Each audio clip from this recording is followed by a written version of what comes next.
Assalamualaikum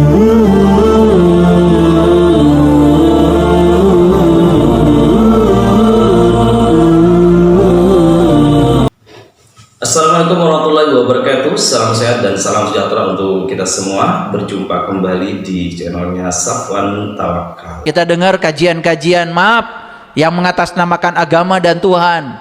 Kalau kita sodakoh katanya akan dilipat gandakan. Begitu kita berpikir dilipat gandakan, kita ini sudah berpikir kekurangan. Dan orang yang seperti ini sodakohnya bangkrut. Makanya banyak orang yang bertanya pada saya, kok saya sudah sodakoh banyak, tapi saya malah jadi bangkrut. Nah loh, karena sodakohmu itu tidak pakai cinta.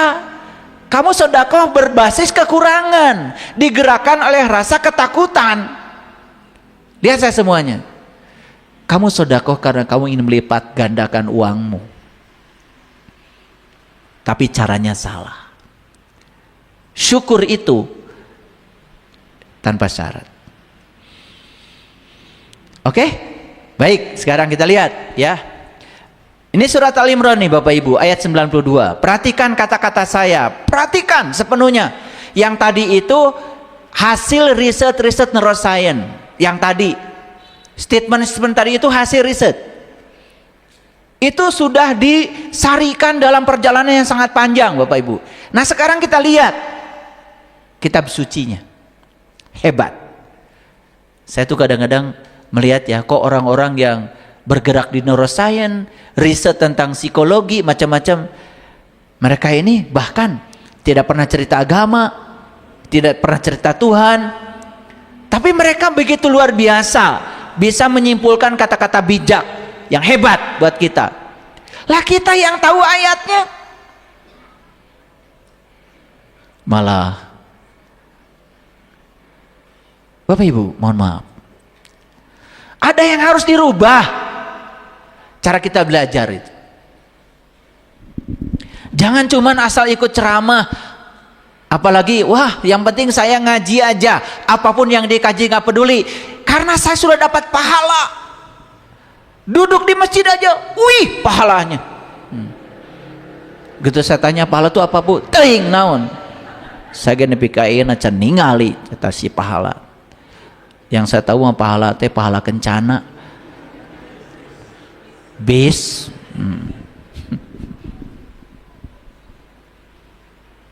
Padahal dalam bahasa Arab tuh nggak ada, Bapak Ibu, pahala tuh nggak ada. Dalam bahasa Arab adanya ajrun.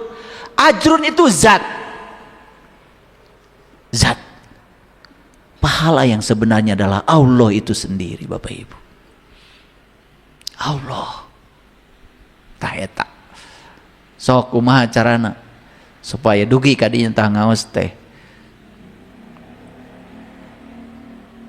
Makanya pernah enggak ada pengumuman, Bapak Ibu, barang siapa yang ikut kajian di Miskatul Anwar setiap jam 9 pagi yang disampaikan oleh saya, insya Allah dapat pahala. Pernah enggak ada pengumuman begitu?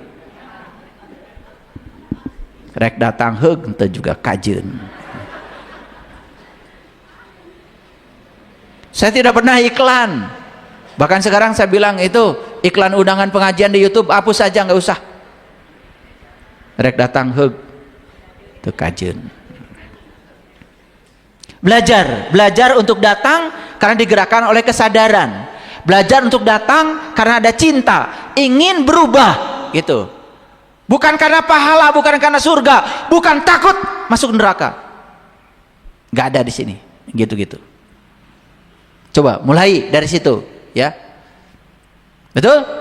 Nah, orang yang pengen surga nanti itu sebetulnya karena putus asa aja.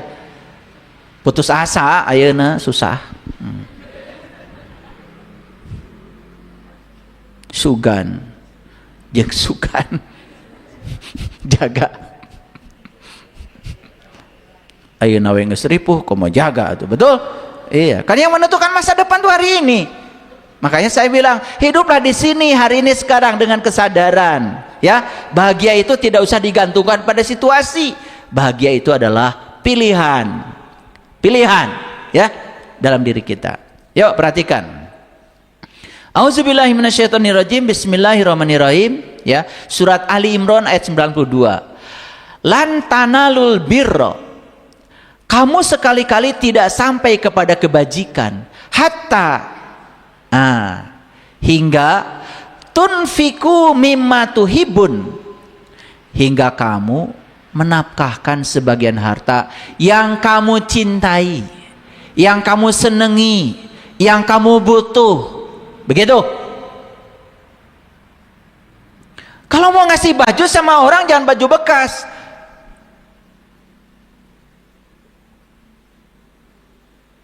Dikasih judul lagi, ini bekas juga layak pakai. Kan kumana ya nggak dipakai. Hayang nyiwit saya maka jelema gitu. Udah gitu ngakunya dermawan lagi. Dermawan mana? Dia itu buang sampah dengan berpura-pura dermawan. Betul nggak? Kalau mau ngasih nih orang di jalan, jangan uang yang kamu nggak pakai. Itu uang yang 500 perak, 1000 perak itu yang nunggah gorolong teh. Kumane kayak nggak dipakai. Tepayu. Coba belajar ngasih itu sesuatu yang orang lain kalau pakai itu manfaat. Cenah kadengin ya kuno paralit. Dan kalau masih begitu hidup kita, Bapak Ibu percaya sama saya, itu uang hese. Karena apa? Merege hese. Bahasa India nama begitu. Uang itu menyenangi orang-orang yang bahagia ketika memberi. Ketika dia itu bahagia, tidak merasa berkurang, terus merasa berkelimpahan. Nah, uang itu rindu sama orang-orang kayak gitu. Ini model-model yang tadi itu. Uang. Boro-boro rindu, hayang panggih gente.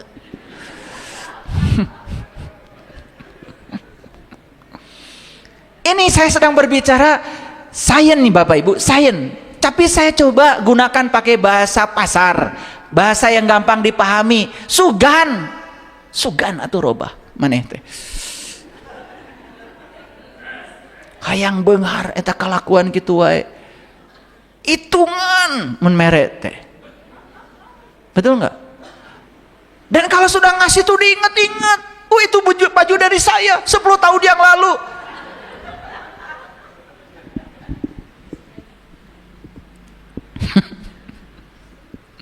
Perhatikan ayatnya Bapak Ibu. Ini keren gak ayat ini? Keren.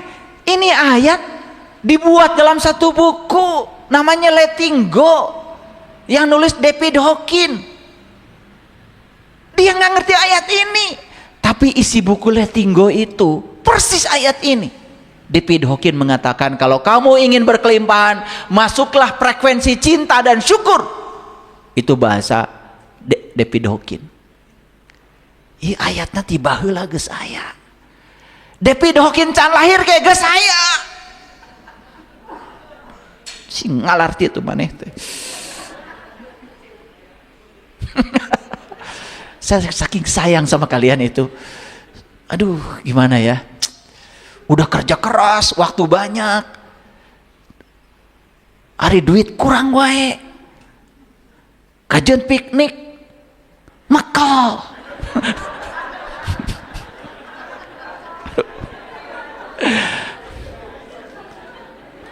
Geus makal teh eta sare di mobil. Ya Allah. Tos di mana, Bu? Pangandaran aya. Berapa hari? 3 hari. Ngapain san? Ngojay. Nginap di mana? Di mobil. Restoran mana? Makal. Ya Allah. Ini kayak gini-gini nih. Kayak gini-gini ya. Nah, nanti saya kasih tahu. Nanti ada hasil riset lagi itu. Dan apa saja yang kamu nafkahkan, sesungguhnya Allah tahu, Bapak Ibu. Nih, dengerin saya. Waktu kita menafkahkan sesuatu itu, kita tuh tahu, ieu teh urut lain. Ieu teh kapake henteu. Tahu kita itu. Cuman kita cari pembenaran, seolah-olah kita dermawan. Udah gitu pakai judul, nggak apa-apa ya katanya, ayah guru. Naon? Sedikit juga yang penting ikhlas. Aduh. Ciri orang ikhlas tuh banyak ngasihnya, saya bilang. Saeutik mah teu ikhlas. Eta geus saeutik teh hayang disebut ikhlas. Hayang nyiwit teh ka jelema kitu teh. Matak teu beunghar-beunghar oge. Teu boleh susah tiap panggih teh. Aduh. Paham Bapak Ibu? Dari tadi ketawa-ketawa kenapa? Huru masa? Hah, bagus. Ini hari kebangkitan tuh ini. Bangkit. Oh ternyata itu saya. Ketika saya, oh pantesan. Ya. Terus kita berantem soal hitungan uang. Tidak nambah-nambah. Hidup tidak berkelimpahan. Karena apa? Kita yang telah mengundang semua ketidakberlimpahan ke dalam hidup kita. Kenapa? Ada yang salah di sini. Jadi kata Allah apa? Kamu sekali-kali tidak sampai pada kebajikan. Gak sampai. Tidak disebut kebajikan kata Allah. Sebelum kamu menafkahkan sebagian harta yang kamu cintai. Coba belajar ya. Ya, masukkan uang yang kita butuh. 10 ribuan, 20 ribuan, 50 ribuan. Ya. Coba ngasih itu yang pantas. Saat ngasih, tong ditinggali duit. Nah. Lihat kebahagiaan orang yang dikasih. Jika perlu kamu bilang, terima kasih. Kamu sudah membuat saya bahagia. Kalau tidak ada yang bisa saya beri, uang ini tidak membuat saya bahagia. Nah, uang itu langsung rindu sama kalian. Nih, saya kasih tahu ilmunya.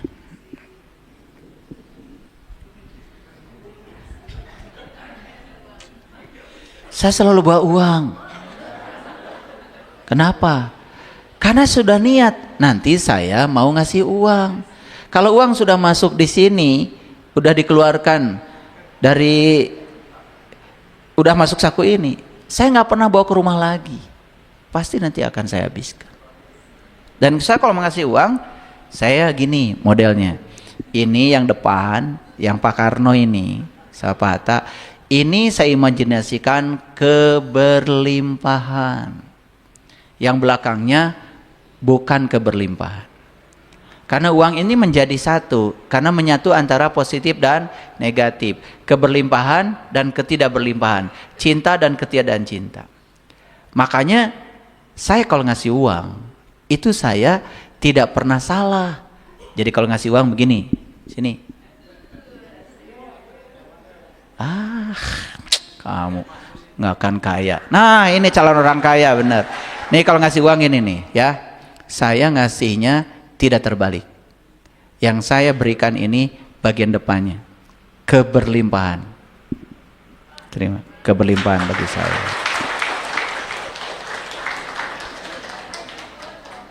Keberlimpahan, ya. Jadi saya tadi bilang sama uang, ya, bahagiakan dulu orang lain. Nanti udah ada di sini lagi tuh uang itu, di sini lagi ya. Kalau sudah selesai membahagiakan orang, kamu balik lagi bawa teman-temanmu gitu. Jadi ngasih uang juga ada caranya. Udah ngasih uang,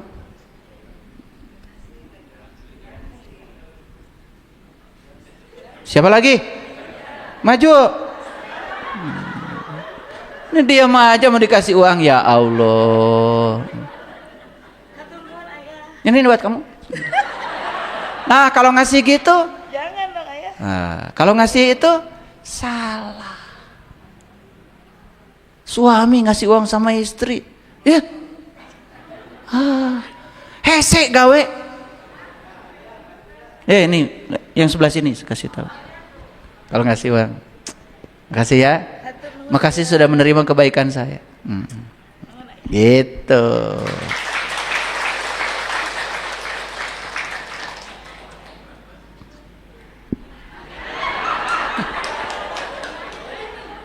Siapa lagi?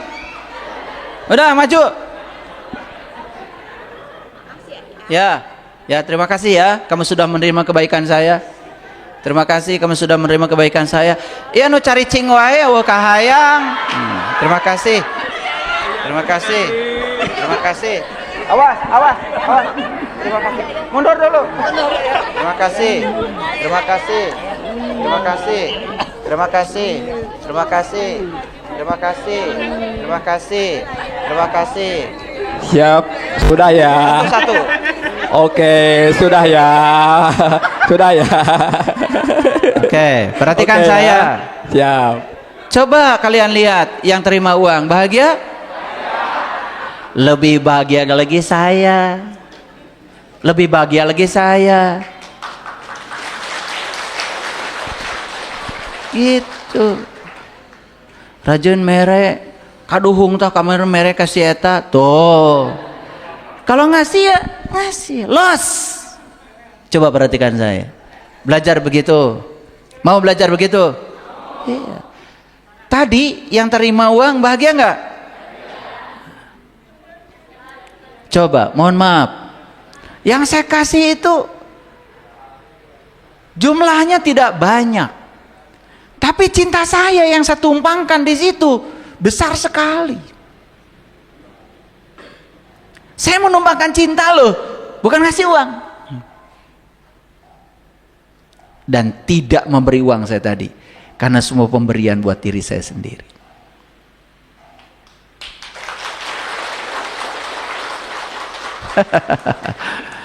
Iya, pengumuman para lihat eta cenah. Lihat saya sekali lagi. Sukses itu bukanlah kunci kebahagiaan. Tetapi kebahagiaanlah merupakan kunci sukses. Nih lihat saya semua. Jangan nunggu sukses untuk bahagia. Udah bahagia sekarang aja. Sukses sudah menunggu Anda. Orang yang menunjuk baru bahagia ketika sukses. Nih saya kasih tahu, selamanya kamu nggak akan sukses. Di situ-situ aja. Karena di sini nih ya, di jantung ini ada medan elektromagnetik yang kekuatannya 5.000 kali belum dikirim ke sini. Di sininya gak bebas.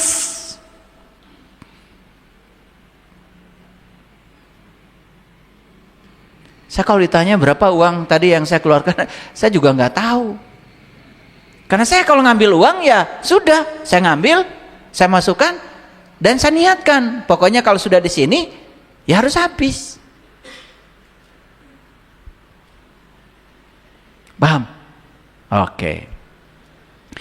Bila kita merasa benar-benar senang akan suatu sukses, ini belum sukses, tapi sudah merasa senang sebelum sukses.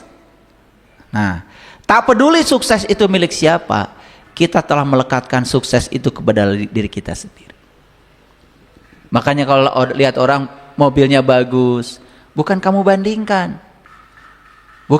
Bukan merasa kecil hati, aduh mobil saya gini, udah parkirnya di bawah pohon nangka aja. Bukan gitu, nggak usah dibandingkan. Tetapi rasakan kebahagiaan orang lain yang mobilnya lebih bagus dari kita. Besok-besok mobilmu ganti tuh, gitu caranya. Ilmu mahal.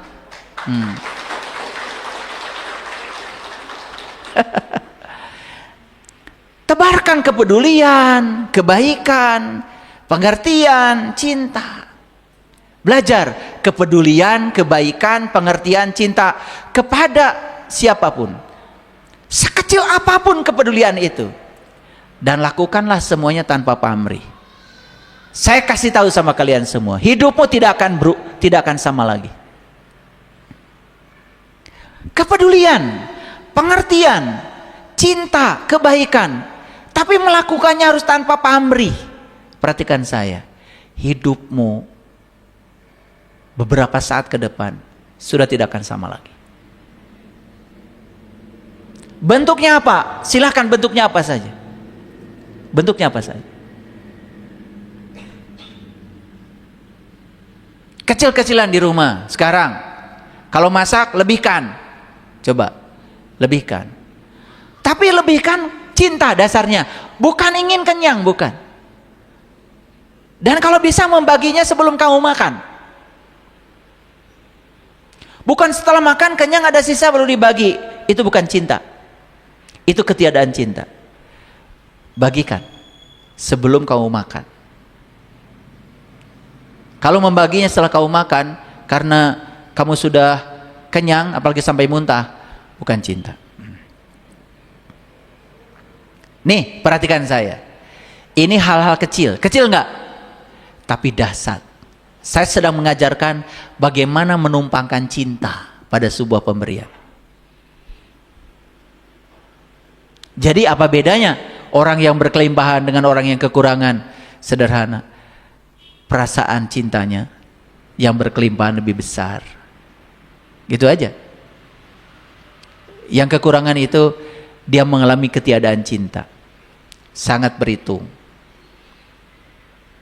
Saya pernah naik mobil. Di situ ada suami istri. Ini pengalaman saya. Teman ya. Suaminya itu ngasih uang beberapa kali kepada orang yang di jalan. Ternyata istrinya marah besar di depan saya, masih di mobil. Saya melihat, oh pantas hidupnya gitu-gitu aja. Padahal sudah banting tulang, sampai tulang juga dibanting-banting.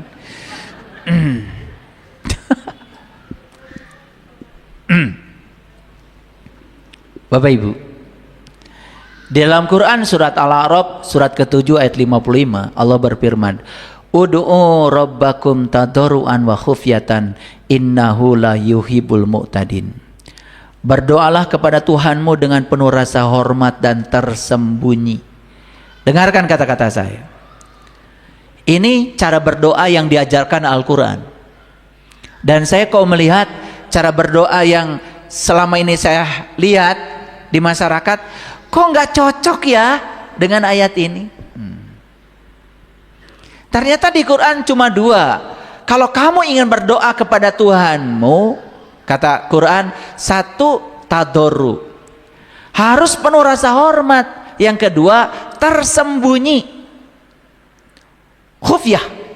Itu cara berdoa.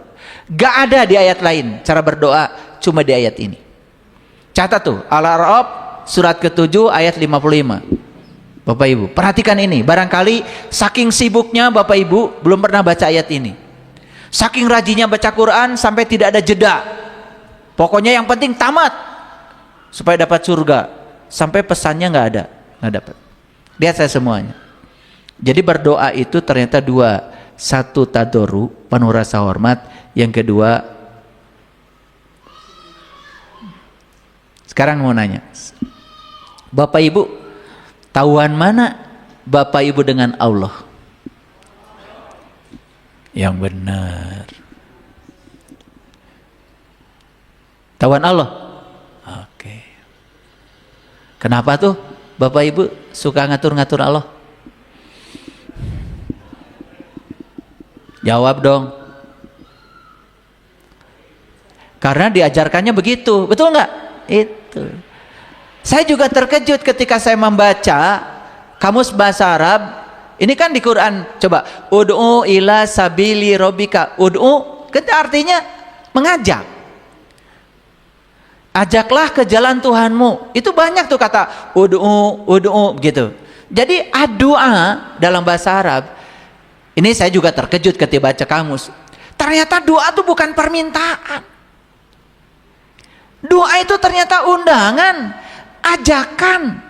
Allah itu ingin dilibatkan, disertakan sebetulnya. Ingin dirasakan kehadirannya kalau beliau tuh ada. Kenapa kamu mesti khawatir gitu? Makanya cocok dengan temuan neurosains. Ternyata doa itu yang dikabulkan, bukan yang kamu ingini, tapi yang kamu yakini. Apa yang kamu yakini? Yang diimajinasi oleh pikiran kita, yang sudah diberi energi oleh rasa kita. Itu doa. Jadi doa itu apa? Doa itu sebetulnya getaran.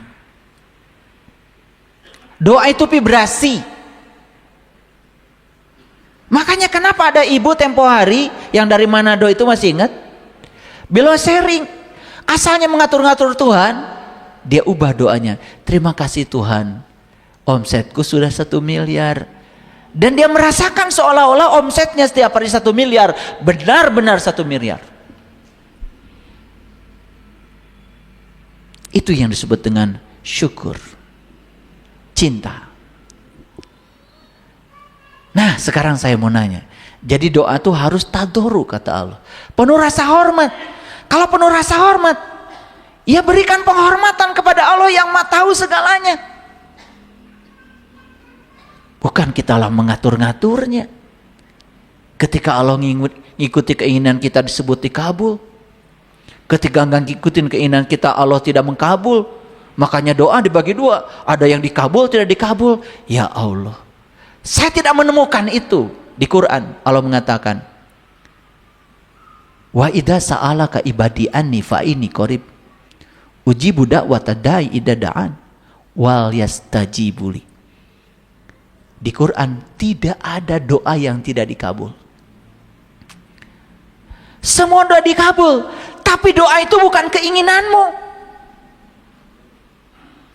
Doa itu adalah getaran yang sampai kepada Allah.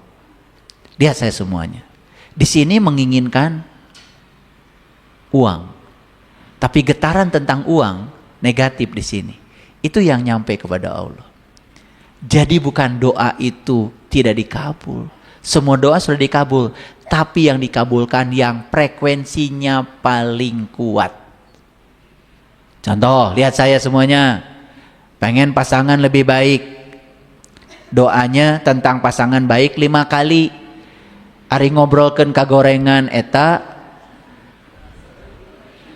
1000 kali, ta eta anu terkabul. Bilang aja sama Allah, doa saya tidak dikabul. Dikabul. Cuman yang direstui yang paling tinggi frekuensinya. Paham sekarang? Makanya itu kumpulan doa-doa mustajab itu udah dikumpulin aja, kasih saya semua. Biar dikilo. Udah gitu ada tempat-tempat mustajab.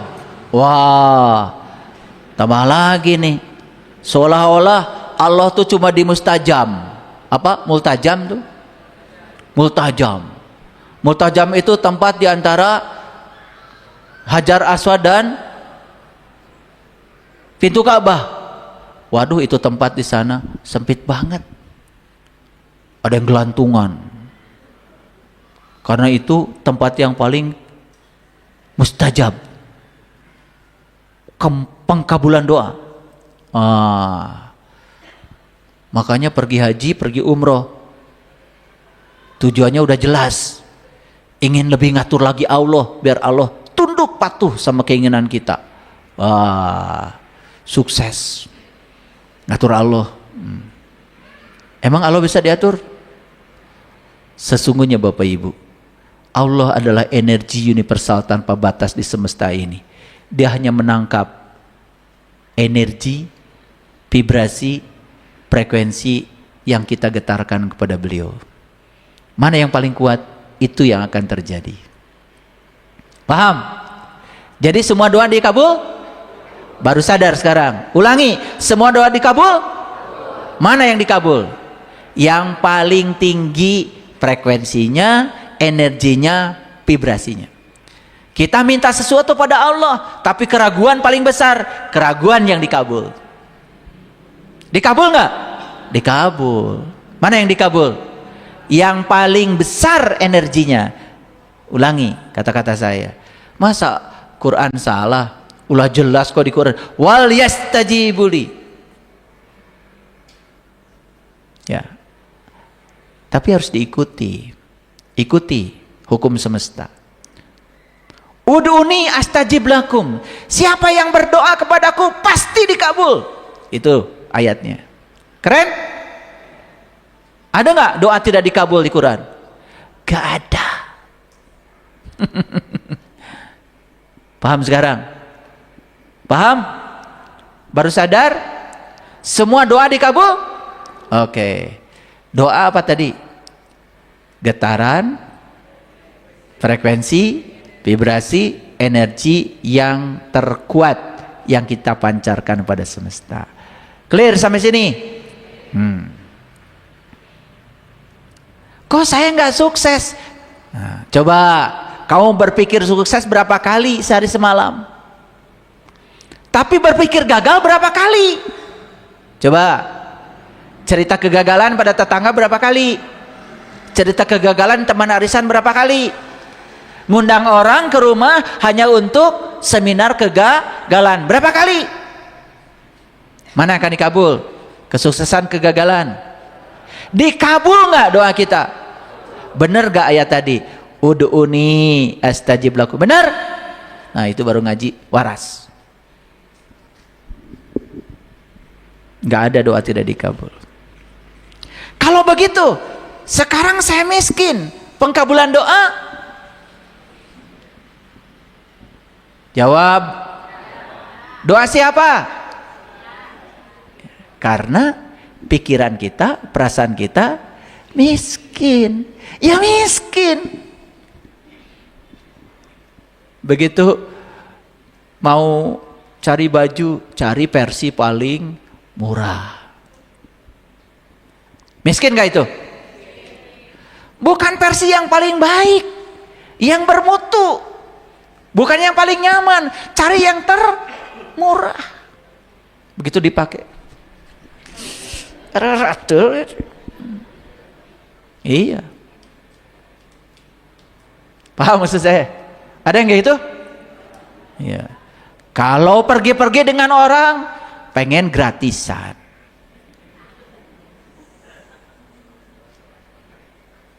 Betul nggak? Tangannya selalu di bawah, nggak pernah di atas. Ya, perasaannya seperti itu. Ya itu yang akan dikabul. Sekarang saya nanya sekali lagi, orang ada yang kaya, dikabul? Kabul. Orang ada yang miskin, dikabul? Kabul. Jadi kaya pengkabulan, miskin pengkabulan. Karena itu frekuensi yang dia pancarkan. Clear sekarang? Oke, milih yang mana Bapak Ibu? Kaya apa miskin? Pancarkan frekuensi apa? Frekuensi kaya, kesadaran kaya. Apa kesadaran kaya? Alam semesta ini kaya, tanpa batas, tidak akan pernah kurang, pasti selalu cukup. Semua orang di semesta ini kaya, Allah yang Maha Kaya tidak berkurang kekayaannya. Begitu, itu namanya kesadaran kaya. Kalau sudah memiliki kesadaran kaya, pasti kaya. Kalau merasa kayaknya harta kita itu terkumpul di Bapak itu tuh, oh, itu berpikir terbatas itu, ya. Orang kayak gini, cuman iri, dengki, hasad. Lihat hidupnya. Mohon maaf, benar kata Sayyidina Ali, penyakit orang miskin itu adalah iri hati. Jadi yang pertama harus tadoru. Tadarus, penuh rasa hormat. Yuk, percayakan dia maha luas, dia maha kaya, dia maha tahu, dia maha segalanya. Stop mengatur-ngatur dia. Itu namanya tadur. Yang kedua, wa khufyatan, tersembunyi. Kalau tersembunyi, terdengar? Terdengar? Tidak terdengar. Karena doa yang sebenarnya adalah getaran, energi, frekuensi, vibrasi. Tersembunyi? Ada apa tiada?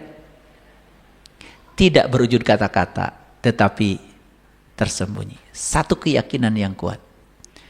Saya pasti sehat. Saya pasti berkelimpahan.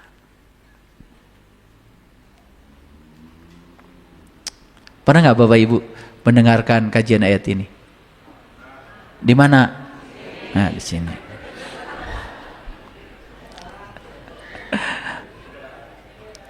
Jadi yang mohon maaf Bapak Ibu, yang suka gini gitu ya, apalagi gini itu. Saya juga mikir itu di mana gitu. Saya tidak menemukan ayat kecuali di sinetron. Biasanya di belakang unta kan, di padang pasir, buat tongkat biasanya. Makin tinggi seolah-olah kita makin disegani sama Allah, biar Allah bisa bertekuk lutut di ambisi kita. Ulangi sekali lagi, ya, perbesar frekuensi, vibrasi, energi di frekuensi yang kita dambakan. Silakan Bapak Ibu, ulang-ulangi, ulang-ulang, perbesar volumenya. Itu yang disebut dengan wa khufyatan. Keren gak ayat ini? Bersyukur gak bisa ngaji hari ini? Wah. Kalian baca ya rujak, ya rojak. Udah sampai putus itu tasbih. Ya rojak, ya rojak, ya rojak, ya rojak, ya rojak. Saking gak dikabul-kabul, jadi udah mulai putus asa, jadi rujak, rujak.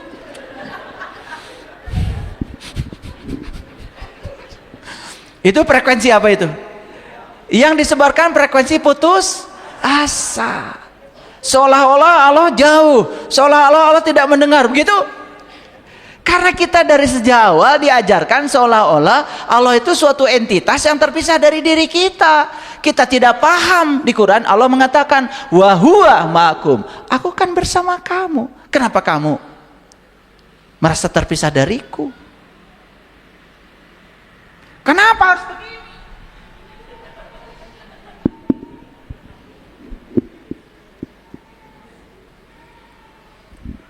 Paham ayat ini? Oke. Bapak Ibu, ingat ya, harta uang bukan tujuan. Bahkan harta uang bisa dilompati. Bisa? Bisa. Tapi orang yang punya keyakinan bahwa segala sesuatu itu harus dihadirkan oleh uang, dia akan mencari uang. Padahal kalau uang setelah ada, kan gak pernah dipakai uang. Saya pakai baju gak pakai uang. Saya pakai laptop gak pakai uang. Saya mau bangun masjid ini pakai semen, pakai batu, bata, mana coba? Betul nggak? Apakah uang pernah hilang? Tidak. Uang itu hanya jalan-jalan dari dompet ke dompet. Lihat saya semuanya. Uang itu hanya jalan-jalan dari dompet ke dompet. Kalau dia jalan-jalan, suatu saat pasti masuk lagi di dompet saya. Kalau rindu uangnya, betul nggak? Ya kan cuma jalan-jalan aja.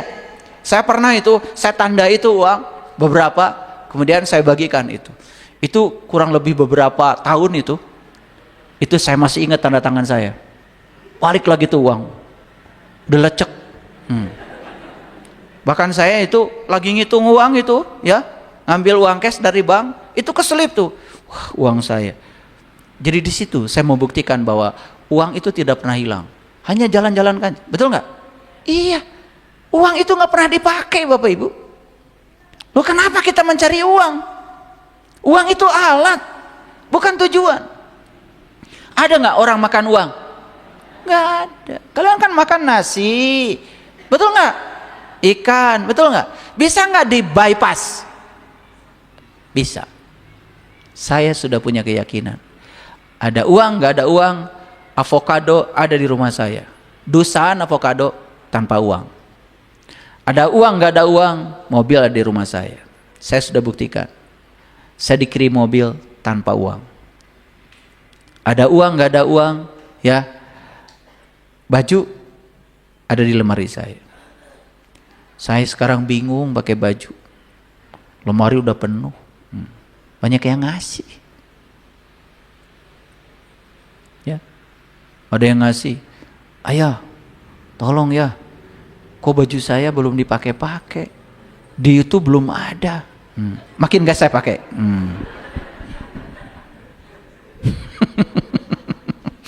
Ternyata pengen iklan lewat saya. Nanti kalau saya lupa pakai baju itu, baru saya pakai. Ya itu. Jadi sudah ada muatan dari awal. Itu kalau mau ngasih ngasih aja. Coba belajar begitu ya. Ya. Jadi uang tujuan atau alat? Ingat, jangan berfokus pada uang. Makanya segala sesuatu bisa di bypass. Nah, tidak boleh melanggar hukum alam. Jangan menempatkan uang di atas Allah, di atas cinta, di atas kekuatan positif. Perhatikan saya, ada nggak orang yang cari uang menyakiti orang lain? Ada nggak orang yang cari uang menipu orang lain? Banyak? Lihat kehidupannya. Semua yang melanggar hukum cinta, hukum alam, dia tidak akan pernah mendapatkan keberkahan. Jadi mulai sekarang, jangan percaya kalau ada orang yang ngiming-ngiming itu ini uang besar ini dengan cara pintas, jangan percaya. Itu semua pasti penipuan, apalagi melipat gandakan uang. Wah, pakai ayam hitam, domba hitam, kuda hitam, sapi hitam, serba hitam, itu pasti masuk ke dunia hitam. Ya, Bapak Ibu. Oke, perhatikan saya semuanya. Bagaimana supaya kita bebas dari kefakiran tadi? Karena kefakiran itu berpotensi untuk mengantarkan kita pada kekafiran. Ujungnya kita akan terlibat dalam sebuah frekuensi rendah. Ya, terjebak di frekuensi rendah itu sisa kubur itu.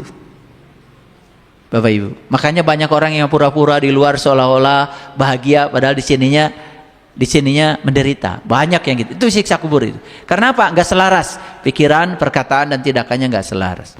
Satu, miliki keseimbangan antara doa dan usaha. Tadi sudah saya ajarkan bagaimana meningkatkan volume perasaan terhadap uang. Ya. Tapi jangan sampai mengerjakan sesuatu demi uang. Ingat ya, demi Allah, karena Allah. Uang pasti mencari kita. Ya. Nah. Jadi memiliki keseimbangan antara doa dan usaha. Apa doa tadi? Getaran, frekuensi, vibrasi, energi. Kita pertahankan di dimensi yang kita mau. Oke? Percaya kalau Allah Maha Kaya? Yes, kalau Maha berarti sekalipun semua manusia di bumi ini kaya raya, tidak akan berkurang kekayaan Allah. Nggak usah takut. Makanya jangan iri sama orang kaya, karena kekayaan itu sebetulnya tanpa batas. Nah, mereka yang selalu memiliki keyakinan kalau kekayaan itu berbatas, hati-hati. Perhatikan Quran surat Al-Hadid ayat ke-24. Orang yang kikir dan menyuruh manusia berbuat kikir, dan barang siapa berpaling, maka sesungguhnya Allah dialah yang Maha Kaya lagi Maha Terpuji. Jadi Allah berulang kali mengatakan, fa innallaha huwal ghaniyul hamid. Ya, itu. Orang kikir akan menyuruh manusia berbuat kikir. Makanya Bapak Ibu perhatikan saya. Silakan bergaul dengan orang yang kikir, yang suka hitung-hitungan. Pasti kalian kecepretan tuh sifatnya. Ya, ingat ya, orang kikir itu bermental miskin. Perasaannya miskin. Ketika dia memberi, ada yang berkurang dalam dirinya. Ya. Saya praktek tingkatannya udah dalam banget, tapi saya tidak akan bagikan. Saya udah coba praktek yang lebih dalam lagi, lebih ekstrim lagi. Ya. Ini ayat-ayat ini. Wah, ternyata luar biasa. Makanya Bapak Ibu, ayat-ayat Al-Quran itu harus dipraktekkan. Bukan dihafalkan Arabnya. Buat apa? Kalau kita nggak dapat petunjuknya. Ya, hafalan itu tidak akan bisa menolong kita. Yang berikutnya, jaga keseimbangan berkarya dan berbagi. Ingat saya, setiap berkarya harus ada keinginan untuk berbagi. Awas. Kalau berkarya harus ada keinginan untuk berbagi. Perhatikan saya. Kalau Bapak Ibu berkarya, apalagi hanya untuk diri sendiri, uang tidak rindu. Tapi kalau berkarya sudah ada keinginan berbagi, lihat saya semuanya. Setiap kita melakukan apa, karena ada niat ingin berbagi. Saya ingin berbisnis karena saya ingin berbagi. Saya ingin bikin usaha karena saya ingin berbagi. Perhatikan saya. Uang rindu. Selanjutnya, hati-hati. Jangan pernah bilang uang, harta adalah penghalang spiritual. Kan sekarang ini banyak yang mengajarkan kalau uang, harta katanya penghalang masuk surga. Benar-benar itu uang dan harta tidak akan rindu sama kamu. Sekarang jadikanlah uang dan harta bagi saya adalah pendorong saya masuk surga. Kenapa? Bukankah saya bisa melihat kebahagiaan orang dengan berbagi? Aneh ya. Banyak yang suka ceramah agama, ya, anti terhadap dunia. Tapi giliran rajaban, muludan, minta sumbangan. Karena loba duit dia minta sumbangan teh. Apa saya tama? Tekan loba boga duit. Padahal tiap hari mah khutbahnya menjelek-jelekan. Betul nggak? Oh, kasihan tuh bapak ini ngurusi dunia terus tuh. Makanya jangan suka usil ya sama orang lain, ya. Emang tugas kita ke dunia ini ngurusi apa sih? Kan ngurusi dunia. Oke, ngurusi akhirat mah di akhirat. Ya, tugas kita di dunia ngurusi apa? Ngurusi dunia dengan bekal spiritual. Kita ini adalah makhluk akhirat yang sedang dikaryakan di dunia. Makanya urusi dunia dengan bekal akhirat. Itu yang benar.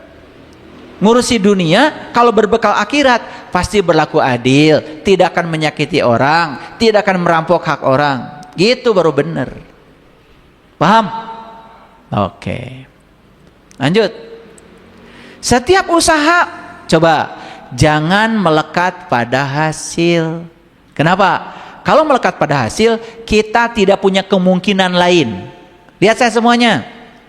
Bapak Ibu berbuat baik, berharap kebaikan dari orang itu. Berarti tidak ada kemungkinan dong kebaikan dari orang yang lain. Betul nggak? Tapi kalau kita berbuat baik kepada si A, dilepaskan, mungkin kebaikan dari B, dari C, dari D, dari E, dari F, sampai Z. Kemungkinannya lebih banyak. Nah, perhatikan saya. Kita selama ini sering menyempitkan kemungkinan. Betul? Iya. Bahkan orang yang kerjanya hanya untuk uang. Perhatikan.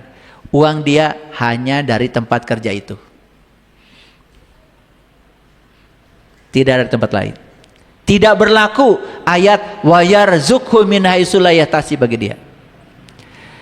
Yang berikutnya, pancarkan energi, frekuensi, vibrasi di dimensi syukur dan cinta. Selalu bahagia, tidak ada emosi negatif, tidak ada iri hati, tidak ada dengki, tidak ada dendam, tidak ada kemarahan. Nih, bereskan di dalam. Jadi ternyata Bapak Ibu ya, untuk menjadi kaya aja syaratnya banyak. Tetapi kalau kita mau menyembuhkan diri kita ke dalam, percaya sama saya, luar biasa. Oke. Ya. Makanya Allah mengatakan di Quran surat Al-Baqarah nih, catat ya. Al-Baqarah 263. Qaulum ma'rufun wa magfiratun khairum min sadaqatin yatba'uha ada. Wallahu ghaniyun halim. Perkataan yang baik dan memberi maaf lebih baik dari sedekah yang diiringi dengan sesuatu yang menyakitkan. Allah Maha Kaya lagi Maha Penyantun. Bapak Ibu, coba ya. Wah, kalau begitu saya mah sekarang nggak akan sedekah. Mau berkata yang baik aja sama minta maaf. Karena itu lebih baik daripada sedekah yang menyakitkan. Bukan itu maksudnya. Kalau kamu sedekah harus dengan perkataan yang baik. Itu memahaminya. Ini banyak yang keliru memahami ayat ini. Udah kalau gitu saya mau berkata baik aja dan memaafkan. Tambah pelit kamu. Betul nggak? Karena katanya itu lebih baik daripada sedekah yang diiringi oleh perkataan yang menyakitkan. Ini Allah maksudnya kalau kamu sedekah jangan menyakitkan. Ya. Kalau mau sedekah jangan menyakitkan. Bapak Ibu, ya. Saya tadi bukan mau menyakitkan karena tidak ada rencana. Kenapa? Yang dibagi uang cuma sebagian, gak semua. Ya, bukan mau menyakitkan, bukan. Tadi kan saya memang memanggil aja yang mau ke depan. Ini dipanggil ke depan gak mau. Tapi saya juga kewalahan tadi, ternyata kalian, ya Allah, sampai mau runtuh ini. Kalian itu luar biasa ya. Katanya tangan di atas.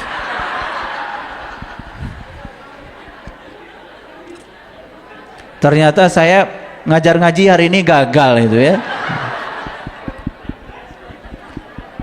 Katanya tangan di atas tadi. Giliran saya tangannya di atas, yang di bawah rebutan. Jadi saya pernah waktu itu ya bagi sembako, saya bagi sembakonya nggak mau di suatu tempat. Jadi begitu ada tempat yang kelihatannya oleh saya butuh, saya berhenti mobilnya situ. Wah, luar biasa itu.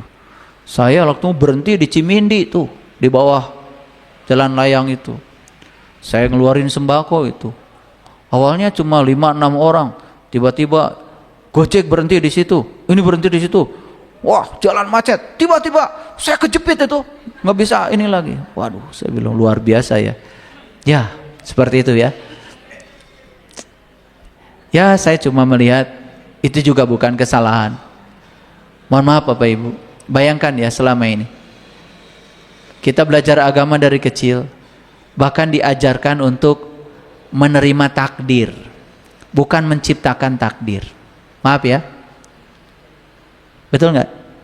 Dari kecil kan diajarkan menerima takdir gitu, bukan menciptakan takdir. Padahal takdir bisa diciptakan, bisa. Kita ini kreator takdir kita.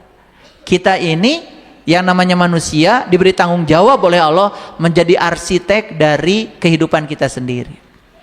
Kalau yang lain tidak diberi tanggung jawab tuh, karena mereka hidupnya ya begitu-begitu aja, kuda, sapi gitu aja. Manusia itu diberi tanggung jawab oleh Allah sebagai khalifah untuk menjadi arsitek, untuk mengarsiteki kehidupan dia.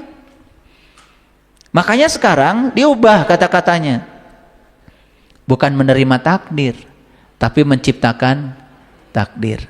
Ternyata takdir saya adalah urusan saya. Saya mulai sekarang akan menciptakan takdir dengan pikiran saya, perasaan saya. Saya akan luapkan rasa syukur dan cinta dalam diri saya, karena ternyata alatnya semua sudah disediakan Allah kepada saya. Namun alat ini selama ini tidak saya gunakan. Bapak Ibu, jadi ayat ini mengatakan, kalau kamu mau bersedekah, iringilah dengan perkataan yang baik. Jika orang itu mengatakan yang tidak baik kepada kamu, karena kamu sudah bersedekah, maafkan. Itu maksudnya. Ini bukan pilihan ganda. Dan banyak yang menerjemahkan ayat ini pilihan ganda. Lebih bagus berkata baik dan memaafkan aja. Gak usah sedekah. Itu lebih baik. Itu yang keliru mami ayat. Ini ayat nyuruh sedekah. Cuman kalau sedekah, kamu harus berkata baik sama orang. Kalau orang yang diberi oleh kita tidak berkata baik, maafkan. Besok tetap dikasih. Gitu. Paham? Inilah hukum alam. Seperti matahari, kamu mau keluar rumah atau nyumput di kamar, tetap dia bersinar. Kamu mau bangun, tidak bangun, dia tetap bangun di jamnya. Gitu. Jadi matahari sudah mengajarkan kebaikan itu dilakukan terus menerus tanpa syarat. Lihat saya semuanya, terus menerus tanpa syarat. Kalau itu dilakukan, perhatikan saya, berarti kita sudah menjadi magnet. Nah, berbicara magnet, nih, kalau ini magnet, ya, saya naruh paku di sini, ketarik. Nanti paku yang ini bisa menarik paku lagi, bisa menarik paku lagi. Dulu pernah praktikum mungkin waktu SD. Pernah SD kan? Kenapa? Karena paku ini berada dalam medan magnet. Setiap magnet memancarkan medan. Apapun yang berada di medan itu akan ketarik ke magnet itu. Jadi sebetulnya Bapak Ibu sederhana. Ingin menarik apa dalam hidup? Gampang. Pancarkan medan magnet kita supaya yang ingin kita tarik masuk di medan kita. Ya, ulangi. Pancarkan kekuatan magnet kita supaya apa? Supaya magnet kita punya medan magnet yang luas. Setiap yang kita inginkan, kalau sudah masuk di medan kita, itu akan tertarik kepada kita. Nah, hari ini saya sudah ngasih tip-tip yang sangat jitu. Tinggal dicoba, praktekkan. Jadi mulai sekarang belajar yang sederhana aja.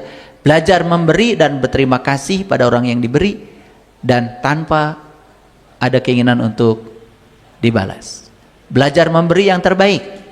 Jangan memberi yang sudah rusak, memberi yang tidak berguna, memberi yang orang lain ya, yang kita sendiri sudah tidak butuhkan. Coba kalau Bapak Ibu mau ngasih kerudung sama orang lain, ya, beli 2 kerudungnya, benar-benar kasih. Jika perlu mereknya sama, harganya sama. Iya mah, pada kurbatur. Kukurilingan yang anu murah. Taya moal bengar-bengar nu kieu ya. Aikur maneh nama di PPJ. Aikur mereka batur mah pasar baru. Paham? Hal kecil nggak ini? Disadari nggak Bapak Ibu? Selama ini tidak disadari. Kita menganggap seolah-olah kita sudah berbuat baik. Padahal kata Allah, bukan kebajikan kalau kamu belum bisa memberi yang kamu butuhkan, yang kamu cintai. Sudah masuk judul ini? Yuk, bebaskan diri dari kefakiran, kekafiran, dan siksa kubur. Bebaskan diri kita dari segala keterbatasan frekuensi. Jangan terjebak di frekuensi rendah. Terima kasih. Assalamualaikum warahmatullahi wabarakatuh.